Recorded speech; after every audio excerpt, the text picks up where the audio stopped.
नमस्कार दोस्तों, आज हम एक ऐसी यात्रा पर चलेंगे जो न केवल प्रेरणादायक है बल्कि बेहद रोमांचक भी। हम बात करेंगे स्वामी विवेकानंद की, जो केवल एक संत नहीं बल्कि एक विचारक, एक नेता और एक क्रांति के प्रतीक थे। तो चलिए इस अद्भुत यात्रा की शुरुआत करते हैं।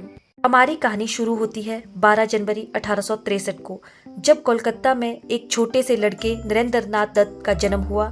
अब सोचिए, क्या इस छोटे से बच्चे में वह खास था जो उसे इतिहास में अमर बना देगा। नरेंद्र नाथ एक होशियार और जिज्ञासु लड़के थे। उनकी माँ उन्हें धार्मिक कहानियां सुनाती थी और पिता उन्हें तर्क शक्ति का महत्व सिखाते थे।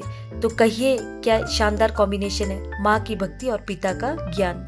चलिए कॉलेज की बात करते हैं। नरेंद्र नाथ ने प्रेसिडेंसी कॉलेज में पढ़ाई की। यहाँ वह महान विचारकों से मिले और सोचने लगे, मैं इस दुनिया में क्या कर सकता हूँ। फिर आई वो चमत्कारी मुलाकात स्वामी रामकृष्ण परमहंस। जैसे ही नरेंद्र नाथ ने उन्हें देखा, वह मानो एक नई दुनिया में प्रवेश कर गए। रामकृष्ण जी ने उन्हें सिखाया कि निस्वार्थ सेवा ही सच्ची भक्ति है, और बस यहीं से शुरू हुआ उनका आध्यात्मिक सफर। स्वामी रामकृष्ण की शिक्षाएं उनके दिल में घर कर गई और नरेंद्र नाथ ने एक नई पहचान बनाई, स्वामी विवेकानंद। उन्होंने अपने गुरु की शिक्षाओं को फैलाने का प्रण लिया। अब स्वामी विवेकानंद ने भारत की यात्रा की। उन्होंने गांव-गांव जाकर लोगों की समस्याएं देखी और मन में सोचा, क्या करूं? ये सवाल उनके मन में गूंजता था। और फिर उन्होंने कहा, युवा हो, जागो और समाज की सेवा करो। फिर आया 1893 का साल, शिकागो में विश्व धर्म महासभा। ये वो मंच था जब विवेकानंद ने भारतीय संस्कृति की ध्वज फहराई। भाइयों और बहनों शब्दों से शुरू हुआ उनका भाषण सभी को मंत्रमुग्ध कर गया। अब तो अमेरिका भी उनके बातों का दीवाना हो गया। स्वामी विवेकानंद ने वेदांत सोसाइटी की स्थापना 1894 में न्यूयॉर्क में की। इस संगठन ने वेदांत के सिद्धांतों को फैलाने का काम किया। अमेरिका में भारतीय धर्म और संस्कृति के प्रचार में ये संगठन महत्वपूर्ण भूमिका निभाता है। उन्होंने कहा, हम सभी एक हैं। ये विचार उनके संदेश का मूल है। वेदांत सोसाइटी ने केवल आध्यात्मिक शिक्षा प्रदान की बल्कि मानवता की सेवा में भी योगदान दिया। यहाँ लोग वेदांत के सिद्धांतों के साथ साथ सेवा कार्यों में भी भाग लेते हैं। आज अमेरिका, यूरोप और वेदांत सोसाइटी के कई केंद्र हैं।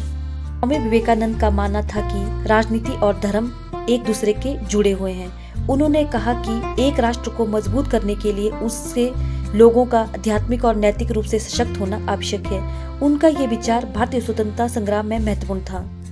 विवेकानंद ने अपने विचारों को कई रचनाओं के माध्यम से प्रस्तुत किया।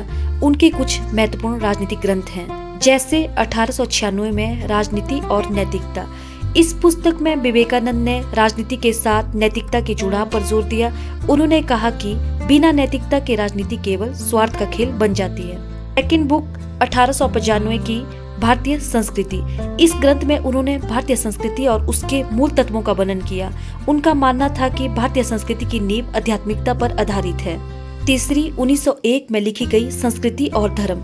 इसमें विवेकानंद ने धर्म और संस्कृति के संबंध को स्पष्ट किया। उन्होंने बताया कि एक राष्ट्र की पहचान उसके धार्मिक सांस्कृतिक मूल्यों से होती है। राजनीतिक चिंतन की दृष्टि से इनकी कुछ अन्य पुस्तकें भी हैं, जैसे from Colombo to Almora lectures, second India and her problems, third modern India, fourth our duty to the masses, fifth the evil of सर्वाधिकारवाद।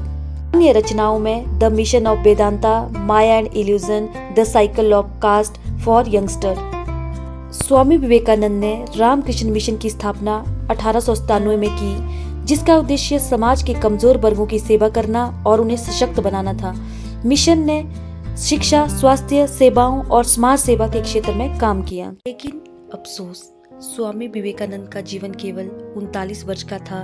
वह 4 जुलाई 1902 को चले गए, लेकिन उनकी विरासत आज भी जीवित है।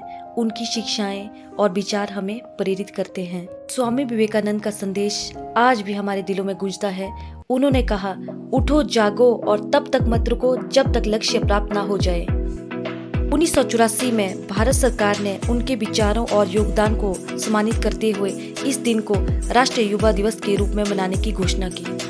भारत में राष्ट्रीय युवा दिवस 12 जनवरी को स्वामी विवेकानंद की जयंती के उपलक्ष्य में मनाया जाता है।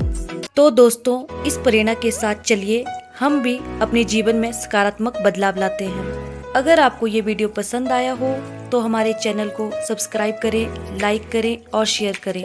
अगली बार फिर मिलेंगे नई कहानियों और प्रेरणाओं के साथ। धन्यवाद।